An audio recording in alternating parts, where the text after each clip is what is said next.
चीन को लेकर सीमा सुरक्षा पर सरकार संजीदा है, मगर विपक्ष चीन पर चर्चा को लेकर चिंतित है। विपक्ष चाहता है कि चीन के मुद्दे पर सदन में चर्चा हो, मगर सरकार का कहना है कि देश की सुरक्षा से जुड़े मुद्दे पर विपक्ष राजनीति ना करे तो बेहतर है। अब आलम यह हो गया है कि सत्ता पक्ष के खिलाफ विपक्ष आक्रोश जता रहा है, विरोध प्रदर्शन कर रहा है और आरोप लगा रहा है कि सरकार चीन के मसले पर जानकारियां छिपाने का काम कर रही है। सरकार के विरुद्ध जो चक्रव्यूह रच रहा है, उसी की एक और तस्वीर है।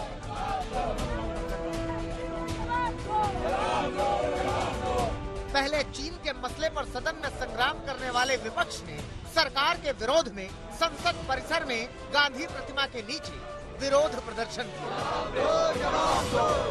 आपको देना होगा। देखिए कि यहाँ पर कांग्रेस पार्टी के साथ साथ जो दूसरी पार्टियां हैं, वो सभी पार्टियां इस प्रदर्शन में शामिल हैं।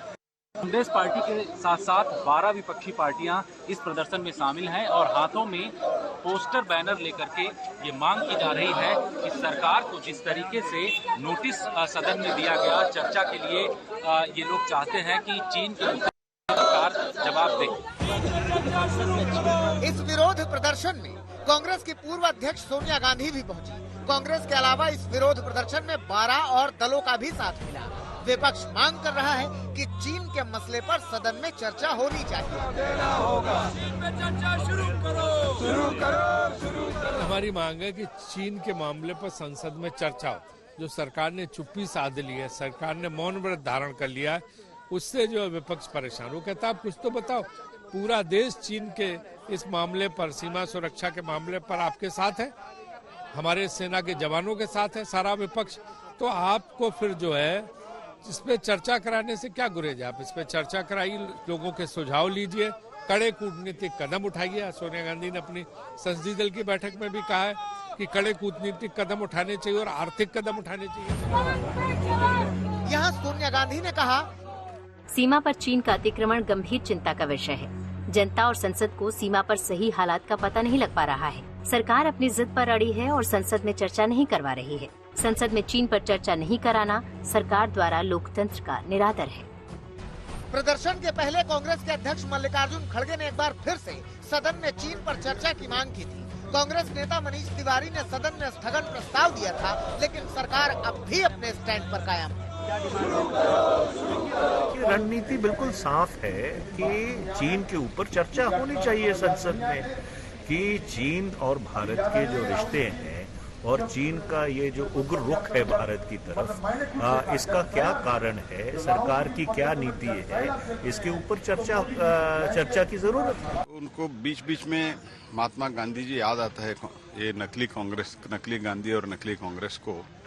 ये तो अच्छी बात है, that's a good thing, but I would like to remind them one thing, whatever has happened during their tenure, whatever we have lost as far as our land is concerned in the border, let them remind that, and how we sacrificed because of their grand old leader Pandit Nehru.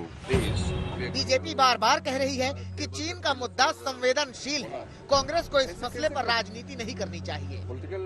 आज वही Congress party बार बार कह रहे हैं कि इसको चर्चा में लाना चाहिए। सोचना चाहिए कि देश हित में क्या होता है। कोई संवेदनशील मुद्दा को राजनीतिक मुद्दा बना करके देश के सामने में इसको उछालेंगे और गुमराह करेंगे, ये अच्छी बात नहीं है। उधर बीजेपी ने चीन पर राहुल गांधी के बयान पर भी निशाना साधना जारी रखा है। बीजेपी कह रही है कि जवानों की शहादत का अपमान करने वाली कांग्रेस पहले अपने गिरेबान में झांके। हमें नहीं भूलना चाहिए, ये वो पार्टी है कांग्रेस जो कोविड को मोविड बुलाती है। तो आज मैं इतना ही कहूंगा, राहुल जी, बी राहुल नॉट रोविड। संसद का शीतकालीन सत्र अब खत्म होने की तरफ बढ़ रहा है, लेकिन चीन पर गतिरोध खत्म होगा इसकी उम्मीद कम दिख रही है। जितेंद्र बहादुर सिंह, दिल्ली, आज तक। शुरू करो।